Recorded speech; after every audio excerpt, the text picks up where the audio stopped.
Ya. Hola, ¿cómo están? Estoy aquí ya en mi casa, en mi pieza. ¿Eh? Vivo con mis niños, mi camita. Y les estoy grabando las clases, las voy a subir en link a YouTube para que podamos ver de alguna manera la materia entre todos. La otra opción también es que tengamos a través de este mismo recurso que se llama Zoom o que se llama Teams, reuniones a través de online, pero el problema es que no todos se van a poder conectar. Así que vamos a partir con las cápsulas grabadas y las actividades virtuales semanales van a ser respecto de sus comentarios o preguntas de las clases grabadas. Y además de eso, les quería comentar que eh, vamos a hacer la prueba número 2 como un trabajo, que les va a mandar más ratito la pauta, que lo pueden elegir si lo hacen en grupo o si lo hacen de a uno, como ustedes quieran. Y yo les voy a subir la pauta esta semana para que ustedes la respondan para la próxima semana como la actividad online, ¿ya? Actividad actual. Bueno, estos videos solo pueden durar 15 minutos, o si no, no los puedo subir a YouTube. Entonces les voy a ir a hacer la clase más cortita, pero les voy a hacer cuántos videos necesitemos por clase. Ya, generalmente son 2. Ya, les mando mucho cariño. Vamos a ver el tema de la cultura. Esto no va a ser tan lento, porque ustedes ya lo han visto, es como un repaso. Pero básicamente esto es un tema importante, porque la cultura de organizaciones está aparejada a todo lo que pasa en la organización. De hecho, si tenemos que definir qué es cultura, cortito, diríamos que es cómo se hacen las cosas en una organización. Así como yo tuviera que decirle, a ver, define la cultura de su familia, usted me tiene que contar cómo hacen las cosas en su familia. Si yo le pregunto a usted, cuéntame cómo es su cultura, me van a decir, normal, porque para nosotros que estamos dentro de una cultura es tan normal, hemos normalizado todo lo que pasa ahí, que efectivamente dejamos de ver, sentir y percibir nuestra cultura. Por eso cuando se investiga la cultura siempre te dice que una persona externa, según Shane dice, que venga y nos ayude a individualizar los elementos que él nos dice que conforman la cultura. ¿Ya? Eh, es un patrón de supuestos básicos compartidos que el grupo aprende en la medida que resuelve sus problemas de adaptación externa y se integra, ¿cierto?, internamente, que los ha trabajado lo suficiente como para ser considerados válidos por ellos, los que probamos y no los dejamos ahí adentro, los echamos, ¿cierto? No son parte de nuestra cultura. Y además son dignos de ser enseñados a los nuevos miembros, lo que se llama socialización, ¿cierto? Como la forma adecuada de percibir, pensar, sentir, relacionarse respecto a los problemas. Les voy a poner un ejemplo. Ustedes piensan en un grupo suyo, en una cultura familiar o organizacional, y les pregunto yo, ¿cómo se enfrenta el conflicto en esa cultura? ¿Cómo saben, por ejemplo, en su grupo familiar, que una determinada persona que lo constituye está enojada? ¿Qué suelen hacer cuando alguien se enoja? ¿Qué cosas dentro de su cultura ustedes castigan y no la consideran adecuadas? ¿Qué cosas sí están normalizadas? Por ejemplo, hasta hace muy poquito, lamentablemente, vos sabés este ejemplo, si hubiéramos escuchado ahora un cacerolazo o sirenas de ambulancia o carabineros, lo que sea, como que ya no nos sorprende tanto. Pero hace un mes atrás, si hubiéramos escuchado ese nivel, nosotros hubiéramos dicho, uy, está pasando algo muy grave, porque ahora lo hemos ido normalizando. Es parte de nuestra cultura, ¿cierto? A lo mejor no nos gusta tanto, pero es parte de nuestra cultura. Entonces, todas las empresas no son formadas por personas, aunque tengan un nombre de empresa, es un grupo de personas, adquiere una vida propia que está en base a coordinaciones que esas personas hacen a través del lenguaje, de sus prácticas, ¿cierto?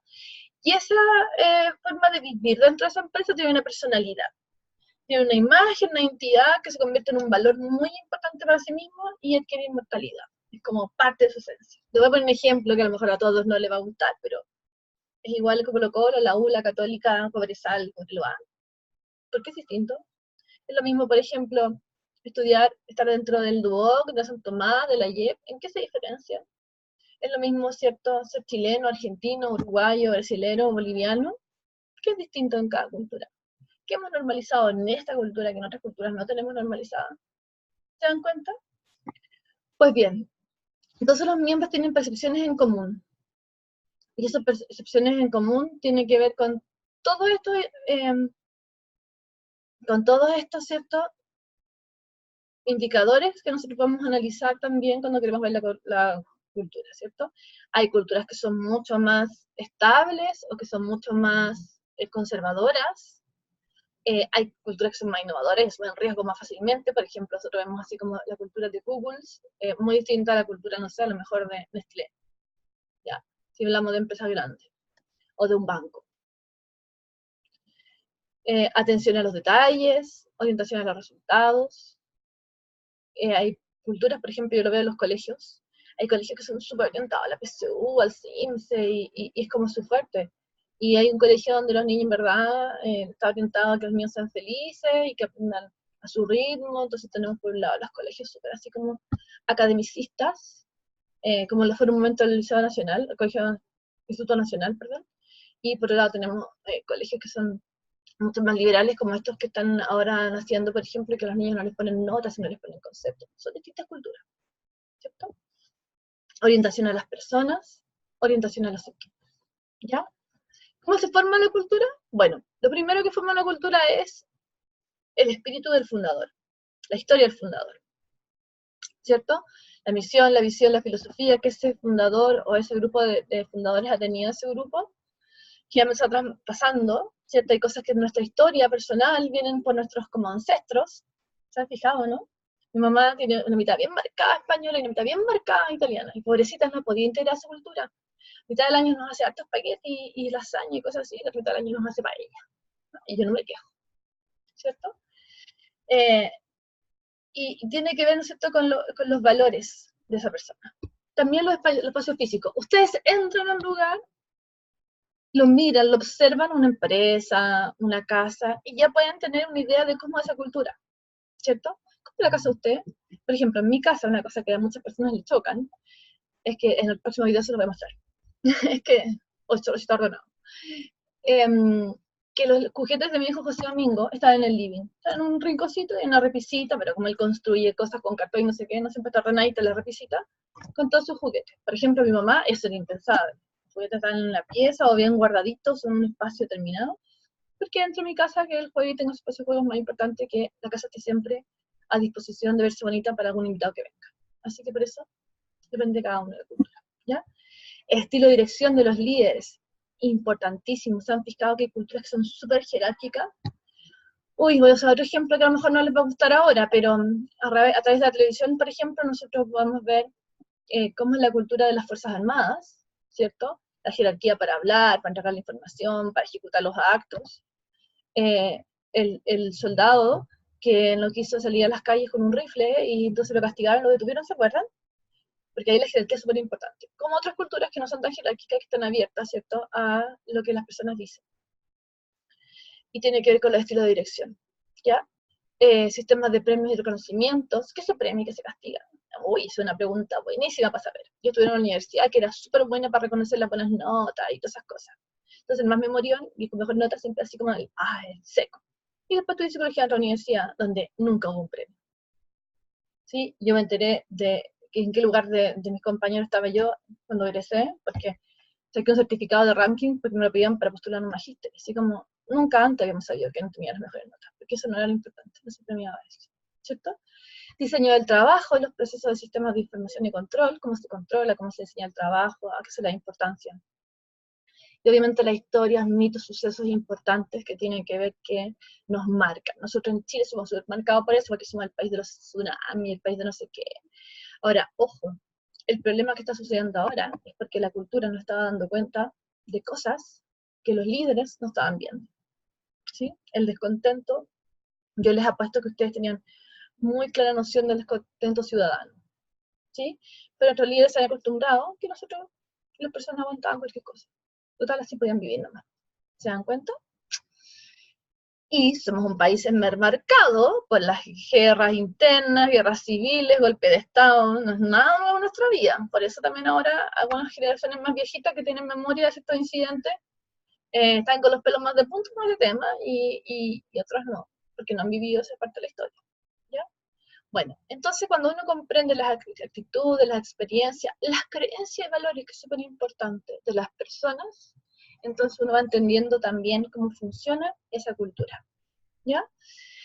Stein, que es como el padre, el primero que dijo, ya, y viejito ya, como por ahí por 1950 creo, si no me equivoco, él empieza a estudiar la cultura y ya después empieza a escribir sobre cultura. Y él dice que en verdad es súper importante conocer las culturas porque ahí nosotros establecemos procesos tan importantes como los cambios. Los cambios tienen que ser midiendo la cultura, entendiendo la cultura. Porque si la cultura no acepta el cambio que yo quiero proponer, va a fracasar. ¿Ya? Que es lo que vamos a ver un poquito más adelante. Entonces, bueno, Shane dice que él hace esta clasificación que dice que hay tres elementos importantes, tres niveles importantes en la cultura. Artefactos, valores adoptados y declarados, y supuestos básicos. Y él los pone así como en una pirámide. Yo les saqué algunas fotitos acá para que ustedes pudiesen subirles esta clase después y que no les pese tanto. ¿Ya? Los artefactos son estructuras y procesos organizacionales visibles. Aquellas cosas que uno observa en una cultura. Ojo, hay que observarla con atención y con intención de entender la cultura. Desde la arquitectura, el diseño de un lugar donde esa cultura reside, el estilo, el lenguaje. Nosotros, por ejemplo, a mí me da un poquito de risa, pero en una cultura occidental importante de Estados Unidos, y nosotros hemos traído palabras en inglés que ocupamos cotidianamente, y tenemos construido en esta ciudad, sobre todo en los lugares así como empresariales, grandes edificios que emulan a Estados Unidos y su grandes edificios. Por ejemplo, los lenguajes, cómo se habla. Esto también se presta de repente para reconocer una cultura distinta a otra, ¿no? Los símbolos, los rituales, la historia, los mitos, las leyendas, la forma de relacionarse con la autoridad, todo lo que vimos anteriormente, ¿ya? Entonces, cuando uno quiere entender la cultura, tiene que analizar, y ojalá nos toque analizar la de otra, no la nuestra, porque la nuestra es muy difícil, ¿sí? Luego están, en segundo lugar, súper importantes, los valores adoptados y declarados por esa cultura. Es decir, qué estrategia, objetivos, filosofías tienen esas personas y comparten, y además las han mantenido en el tiempo, ¿cierto? Si yo me fijo en los valores, yo voy a poder predecir el buen comportamiento de sus miembros. O sea, de buena manera el comportamiento de sus miembros, perdón. Por ejemplo, si hay culturas además que tienen dentro de ella valores contrapuestos, que sucede, ¿cierto? Que tienen valores contrapuestos, vamos a ver que esa cultura siempre está en crisis, chocando, lo que nos está pasando a nosotros ahora. ¿Ya? Se aprende con las prácticas, con el reconocimiento, y los valores adaptados y declarados incluyen reglas y normas de comportamiento que pueden reflejar racionalizaciones y aspiraciones. ¿Ya? O sea, lo que yo pienso también tiene que ver con lo que yo espero a futuro. Y por tanto, mi norte, mi misión, mi vida, lo que la cultura quiere, hacia dónde se dirige, tiene que ver también con sus valores. ¿Ya? Y los supuestos básicos, aquellas cosas que notamos por ciertas. Yo una vez le conté a usted chistosa historia de la primera vez que tomé desayuno en la casa de mi suegro. Entonces, claro, ahí yo me di cuenta que yo daba por ciertas cosas que a lo mejor no eran tan ciertas. Por ejemplo, en mi casa no se trataba a los papás con un garabato, y yo, este hijo, sí, le decía garabatos a sus papás, era como chiste a lo mejor, ¿no? Y era como, qué terrible, eso no se debe hacer, ¿no? Supuesto tiene que ver con todas aquellas cosas que ustedes pasan por su mente de cómo debería ser las cosas, tiene que ver con lo que han aprendido en su cultura. Entonces, lo que se permite o no se permite en una organización también tiene que ver con lo que hemos permitido, normalizado, o lo que hemos rechazado dentro de la cultura. Generalmente tiene que ver con creencias, percepciones, pensamientos, sentimientos, ¿cierto? De manera inconsciente o consciente, que están dentro de una cultura. Les voy a dar un ejemplo. Hay personas que si yo les digo, sí, bueno, es que yo considero, estaba en un programa de televisión, me estaba acordando La Divina Comida, y estaba la Fernanda Urrejola, una actriz. Entonces dice, bueno, sí, yo ahora me he planteado si es necesario que una relación de pareja sea exclusiva, y creo que no creo en la monogamia, y creo que uno se puede permitir con su pareja espacios de exploración externa. Y es un pensamiento que tiene ella, que probablemente para otros suene así como, aberrante, que tiene que ver con sus creencias, con sus percepciones, con sus pensamientos, con sus sentimientos. Ah, y ojo, porque hay personas que lo declaran aberrante y lo permiten igual, haciéndose los locos. Entonces también las culturas son así, ¿no? Son estas formas de vivir, de pensar, de creer, que se traduce en cómo nosotros hacemos las cosas aquí. Y acá están esta pirámide que yo les decía, ¿cierto? Donde lo más potente en la base que construye todo lo demás son estos supuestos, ¿cierto? Que es como lo más invisible, a lo más visible que son los artefactos. Y es difícil a veces, uno ve los artefactos. Deducir los valores y los supuestos es más difícil. Reconocer. A veces la gente de una cultura practica supuestos, pero no los quiere reconocer. No, yo no soy homofóbico, pero creo que no está bien y no sé qué, y no sé cuánto. ¿Qué estamos pensando ahí? ¿Ya? No, y si no, a mí me parece bien o me parece mal algo que una persona piensa, cree o valora, también tiene que ir con la cultura. Por eso nosotros la verdad es que deberíamos ser capaces de aceptar que todo el mundo pudiera vivir y pensar y sentir diferente y respirar el mismo aire sin tener, ¿cierto?, que querer cambiar a las personas necesariamente. Pero nos cuesta mucho, porque las culturas se definen por estas prácticas. ¿Ven? Ya, este video lo voy a dejar hasta aquí. El otro video va a partir de cómo se forman las culturas. Lo voy a hacer en cápsulas pequeñas, porque como ya les dije, si no, no las puedo subir en YouTube. Así que me despido, les doy el segundo video, que consta de la primera chasquilla, y me puse hasta para hacerle los videos para no verme tan mal. Besito a todos, cariños, nos estamos viendo.